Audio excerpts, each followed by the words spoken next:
হেৰৈ বাছা নৰোত্তম হেৰৈ বাছা নৰোত্তম তই এতিয়া ডাঙৰ হলি নহয় বাছা তই এতিয়া ডাঙৰ হলি নহয় বাছা এতিয়া তই ভালদৰে পঢ়া শুনা কৰিব লাগিব আৰু মনত ৰাখিবি তই এজন ভাল মানুহ হ'ব লাগিব গতিকে শুন বাছা নৰোত্তম শুনা শুনা বাছা মোৰ স্বৰূপ বাছা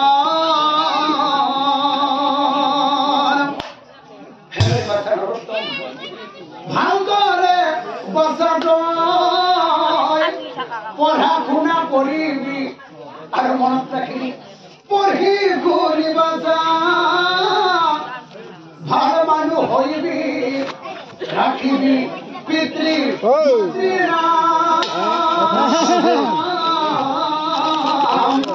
ৰাখিবি পিতৃ মাতৃৰ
আৰম্ভণি কৰিবলৈ ল'লে আৰু এনেকৈ বহু বছৰ বিদ্যা শিক্ষা লাভ কৰাৰ পিছত সেই জ্যোতিৰ্বিদ্যা যোগ বিদ্যা সকলো শিকিল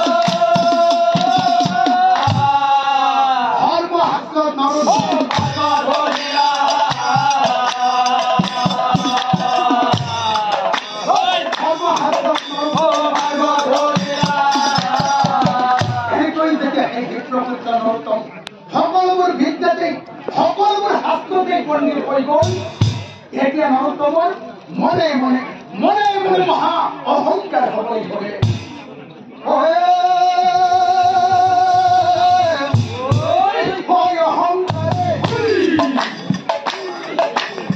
নৰোত্তম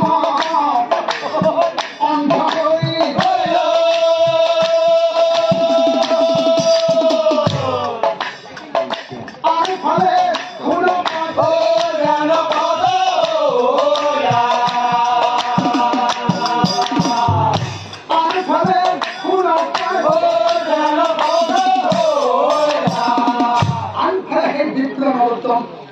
যিখন ৰাজ্যত বাস কৰিছিল সেই ৰাজ্যৰ ৰজাই এখন শাস্ত্ৰৰ প্ৰতিযোগিতা পাতিলে আৰু ৰজাই ৰাজ্যৰ সকলোৰে মাজত ঘোষণা কৰি দিলে যিদৰে এই প্ৰতিযোগিতাত শ্ৰেষ্ঠ পণ্ডিত হ'ব পাৰিব তেওঁক ৰজাই অৰ্থৰাজ্য দান কৰি দিব এতিয়া চাওকচোন এই কথা নৰোত্তমে শুনিব পাৰিলা মনে মনে নৰোত্তমে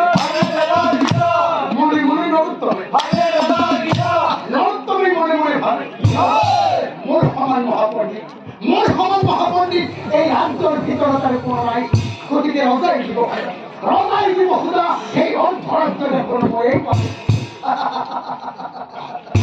সেই ভাবি নৰোত্তমৰ ভাল লাগি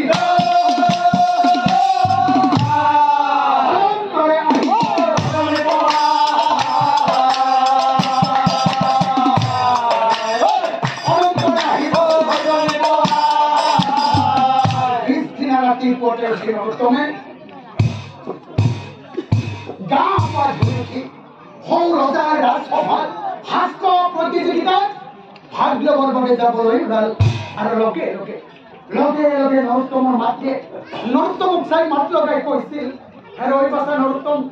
তই কলৈ যা বাছা তই আজি কলৈকো যাব নালাগে তই এবাৰ পিতৃৰ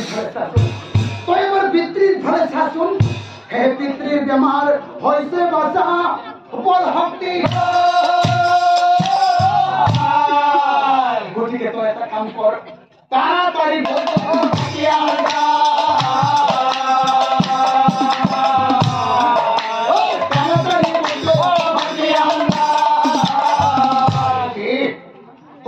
শুনি একদম ক্ৰোধ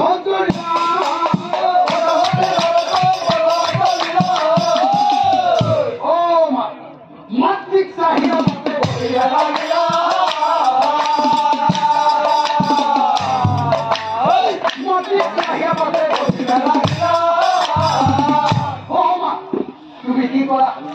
তুমি কি কৰা পিতাৰ বেমাৰ হৈছে মই পিতাৰ বাবে বৈদ্য মাতি আনিব লাগে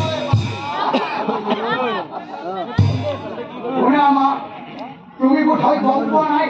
আমাৰ ৰাজ্যৰ ৰজাই এখন শাস্ত্ৰত প্ৰতিযোগিতা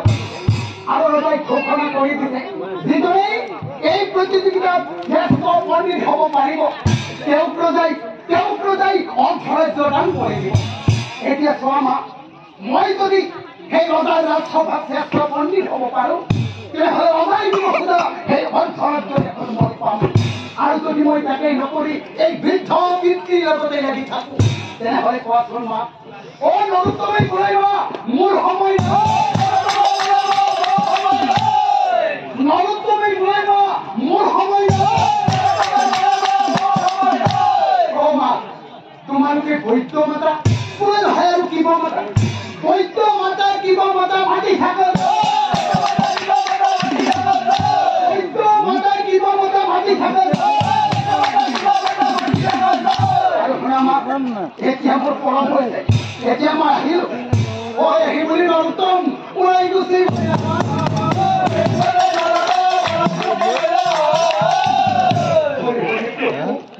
হৰি হৰি প্ৰভু এই নৰোত্তম যেন আমাৰ নিজৰে সন্তান নহয় নিজৰ সন্তান হৈ তাৰে জীয়াই পকাই মনৰ দুখে পৃথিৱী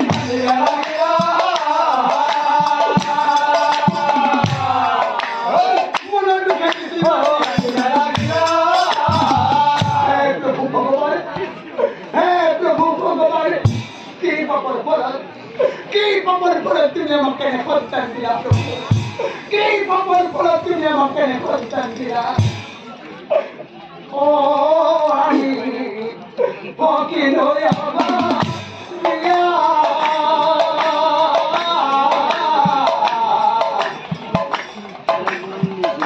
নাহি দয়া মায়া পুত্ৰৰ আমাৰ পৰা দিয়া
Oh,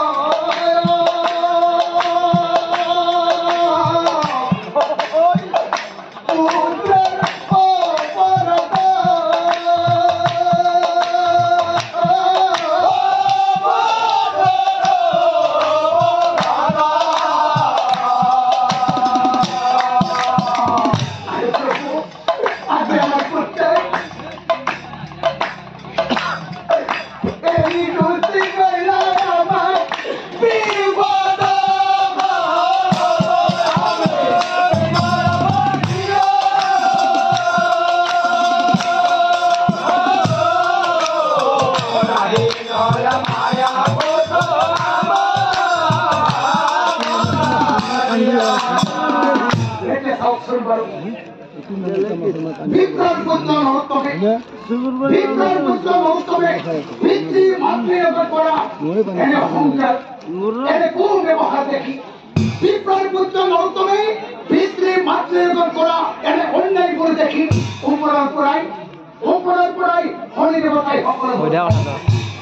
আমি সকলোৱে জানো দেৱতাসকলৰ ভিতৰত হৰি দেৱতা হৈছে আইনৰ দেৱতা আমি সকলোৱে কৰা ভাল আৰু বেয়া কৰ্মৰ বিচাৰ হৰি দেৱতাই কৰে হৰিয়ে চাই আছে হৰিয়ে মনে মনে ভাবে অহংকাৰী নৰোত্তম হাৰাণ্ড বিদ্যা অৰ্জন কৰি আজি তোৰ ইমান অহংকাৰ হ'ল আজি তই তোৰ ভগৱান তুল্য জন্ম দিয়া পিতৃ মাতৃ চিনি নোপোৱা হলি নৰোত্তম তই আজি ইমান ডাঙৰ পণ্ডিত হলি তই তোৰ পিতৃ মাতৃক কুব্যৱহাৰ কৰিলি চাই নম্বৰ তই কিমান ডাঙৰ পণ্ডিত আজি ঘাট ৰজাৰ ৰাজসভালৈ আজি মই গৈ আছো তাতেই লগ পাম তোক আৰু ময়ো চাই ল'ম তই বাৰু কিমান ডাঙৰ পণ্ডিত এতিয়া খাওকচোন বাৰু আনফালে সেই অহংকাৰী নৰোত্তমে কি কৰিলে হয় অহংকাৰী নৰোত্তমে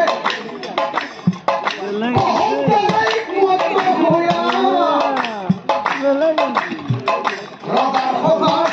উপস্থিত হৈয়া সভাত বহি আছে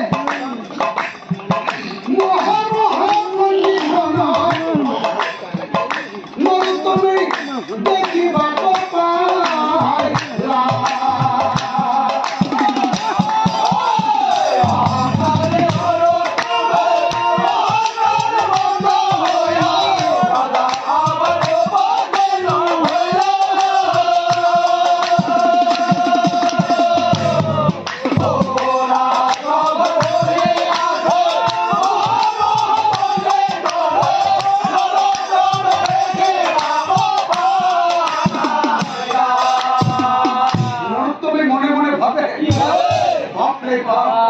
আমার রাজ্য জীবন পণ্ডিত আছে হে পণ্ডিত গণক দেখা পাই হাঁহি উঠি পণ্ডিত হাতৰ হৈ নৰোত্তমে পণ্ডিত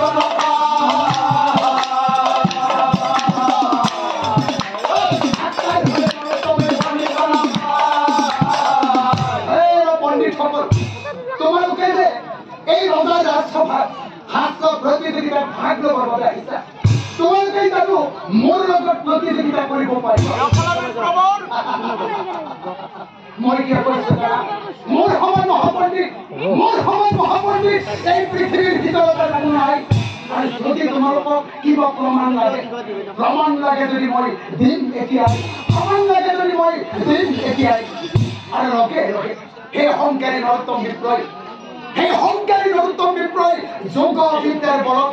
পণ্ডিতগণৰ গাৰ বস্ত্ৰবোৰ কি কৰিলে চাওকচোন পণ্ডিতগণৰ গাৰ বস্ত্ৰ সৰুকাই উন্নতাই বস্ত্ৰবোৰ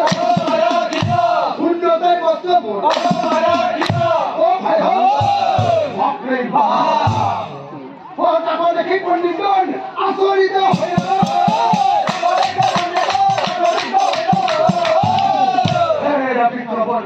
নৰোত্তমক চাই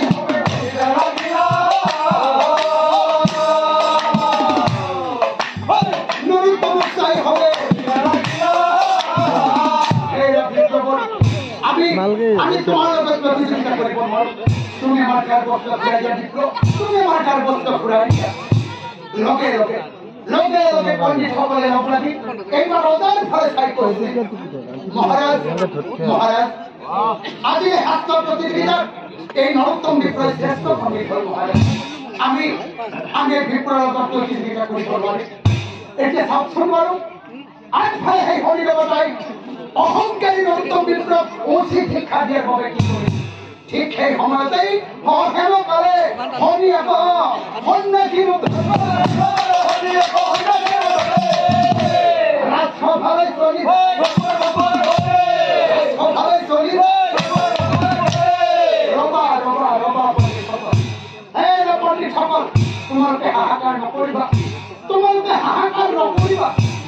এই নৰোত্তম বিপ্ৰৰ লগত প্ৰতিযোগিতা মই কৰি তোমালোকে মাত্ৰ 200 কৰে চাইছা আৰু বিপ্ৰ নৰোত্তম তুমি কি কৰা তুমি কি কৰা তুমি এই পৃথিৱীৰ ভিতৰতে শ্ৰেষ্ঠ পণ্ডিত হে বিপ্ৰ নৰোত্তম তুমি কি বাহাদুৰি মাৰিব নিজকে এই পৃথিৱীৰ ভিতৰতে এজন শ্ৰেষ্ঠ পণ্ডিত শুনা বিপ্ৰ বাহাদুৰি মাৰি নখবৰ নাই শুনা হেৰা বিপ্ৰ শুনা হেৰা বিপ্ৰ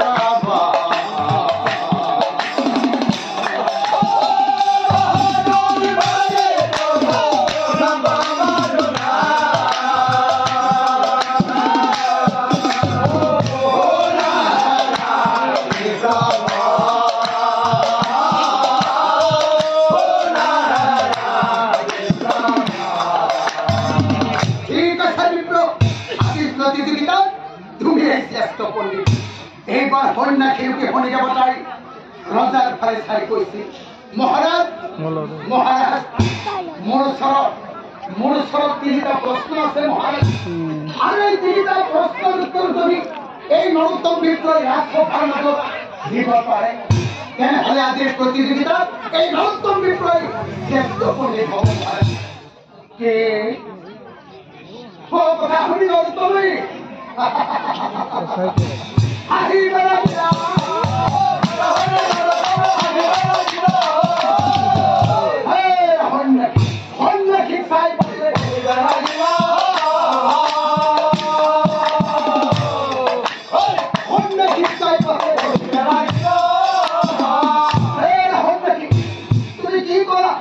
তোমাৰ ওচৰত 3টা প্ৰশ্ন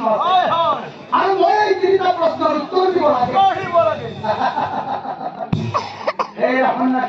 তুমি বোধহয় মোক চিনি পোৱা নাই এই পৃথিৱীত এনেকুৱা কোনো ধৰণৰ প্ৰশ্ন নাই যিটো প্ৰশ্নৰ উত্তৰ এই নৰোত্তমৰ ওচৰত নাই গতিকে শুনা সন্যাসী যি সোধা তুমি উত্তৰ দিব সোধা তুমি উত্তৰ দিব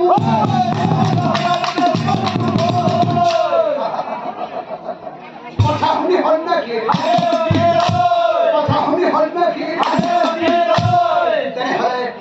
তেনেহলে শুনা বিপ্ৰ নৰোত্তম মোৰ 3টা প্ৰশ্নৰ ভিতৰত প্ৰথম প্ৰশ্নটো শুনা মোৰ প্ৰথম প্ৰশ্নটো হ'ল এই মনুষ্যসকলৰ জীৱনত ধৰ্ম স্বৰ্গ আৰু তপস্যা কি বস্তু এইটো মোৰ প্ৰথম প্ৰশ্ন এতিয়া শুনা মোৰ দ্বিতীয় প্ৰশ্ন হ'ল এই পৃথিৱীৰ প্ৰত্যেকজন মনুষ্যৰ জীৱনতে প্ৰতিদিনে পালন কৰিবলগীয়া 5খন মহাযজ্ঞ আছে এই মহাযজ্ঞ 5খন বাৰু কি এইটো মোৰ দ্বিতীয় প্ৰশ্ন এতিয়া শুনা মোৰ তৃতীয় প্ৰশ্ন হ'ল এই পৃথিৱীৰ ভিতৰত আটাইতকৈ নিকৃষ্ট আৰু দুৰ্বল পুৰুষ কোনজন এইটো মোৰ তৃতীয় প্ৰশ্ন এতিয়া দিয়া বিপ্ৰ তোমাৰ 3টা প্ৰশ্নৰ উত্তৰ দিয়া সেই প্ৰশ্ন শুনি নৰোত্তম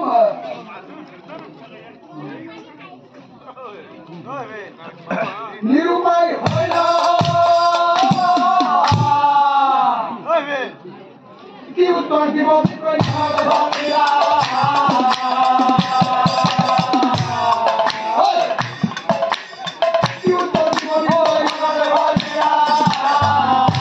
লগে সন্যাসীৰ শুনিব তাই নৰোত্তম বিপ্ৰ কাকো কৈছিল হে বিপ্ৰ নৰোত্তম তুমি এই যে শুনে ৰাজসভাৰ মাজত নিজেই দম ফাৰি মানে কৈছিলা তুমি বোলে এই পৃথিৱীৰ ভিতৰতে শ্ৰেষ্ঠ পণ্ডিত এতিয়া 3টা সাধাৰণ প্ৰশ্নৰ উত্তৰ দিব নোৱাৰে শুনা বিপ্ৰ নৰোত্তম মই তোমাক আৰু এটা সুযোগ দিম হে বিপ্ৰ 7 দিন সময় বিপ্ৰ দিন তোমাক আৰু এই 7 দিনৰ ভিতৰত তুমি যদি 3টা প্ৰশ্নৰ উত্তৰ দিব পাৰা তেনেহ'লে এই প্ৰতিযোগিতাত তুমি এই শ্ৰেষ্ঠ হ'ব জানিব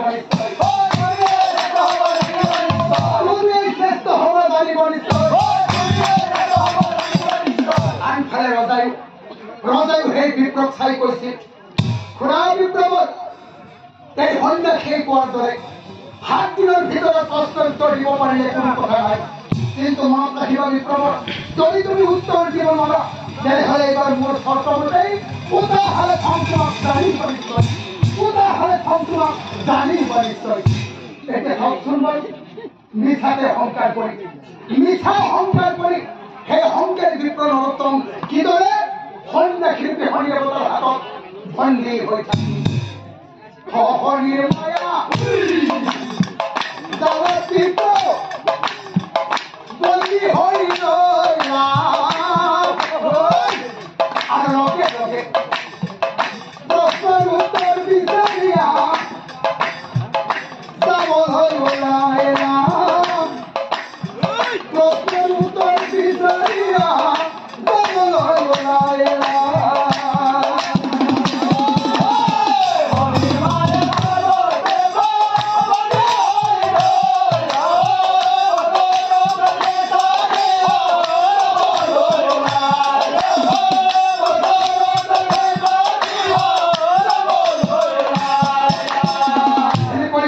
নৰোত্তম বিপ্লৱ অঘোৰ অৰণ্যৰ মাজে প্ৰৱেশ কৰিল আনফালে শনি দেৱতাই কি কৰিলে চাওক আনফালে শনি দেৱে আনফালে শনি দেৱতাই কি কৰিলে মায়া কৰি শনি আকৌ চিকাৰীৰ ওপৰ ৰৈলা মায়া কৰি শনি আকৌ চিকাৰীৰ ওপৰ ৰৈলা যিখন অৰণ্যৰ মাজেৰে নৰোত্তম বিপ্লৱ হৈ আছে সেই অৰণ্যৰ মাজত কৰি ৰখি অৰণ্যৰ মাজত শনি ৰখি এতিয়া চাওকচোন যিখিনি ঠাই শনি দেৱতাই চিকাৰীৰ ধৰি ৰৈ আছিল সেই স্থানে নৰোত্তম উপস্থিত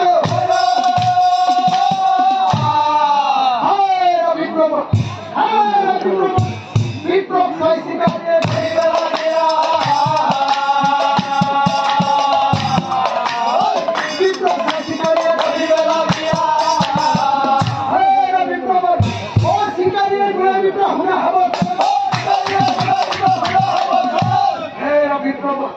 ব্ৰাহ্মণ হৈ বনৰ মাজত হাহাকাৰ তেতিয়া নৰোত্তম বিপ্লৱী সেই চিকাৰী ৰূপী শনি দেৱতাক চাই কৈছিল হে বাবা নৰোত্তমে বোলাই বাবা শুনা পাওঁ মোৰ ওচৰত 3টা প্ৰশ্ন আছে আৰু এই 3টা প্ৰশ্নৰ উত্তৰ বিচাৰিহে এই অৰণ্যৰ মাজেৰে আহি আছো প্ৰশ্নৰ উত্তৰ বিচাৰি আহি কি কৰা দেখাততো তোমাক এজন জ্ঞানী ব্ৰাহ্মণ যেন লাগিছে এজন জ্ঞানী ব্ৰাহ্মণ হৈ 3টা প্ৰশ্নৰ উত্তৰ বিচাৰি অৰণ্যৰ মাজলৈ আহিছা বিপ্লৱত তোমাক প্ৰশ্নৰ উত্তৰ লাগে নহয় তেনেহ'লে যোৱা তুমি উত্তৰ দিশলৈ যোৱা তেনেহ'লে যোৱা তুমি উত্তৰ দিশলৈ যোৱা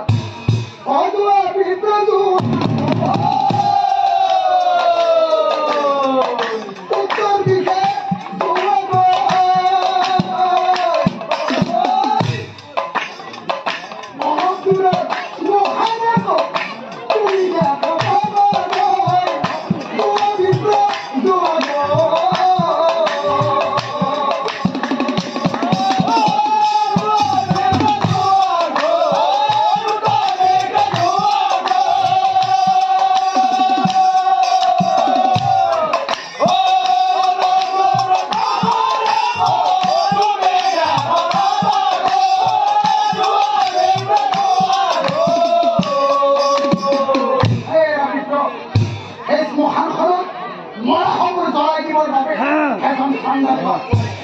আৰু তোমাৰ যে সেই 3টা প্ৰশ্ন আছে সেই তোমাৰ 3 প্ৰশ্ন সেই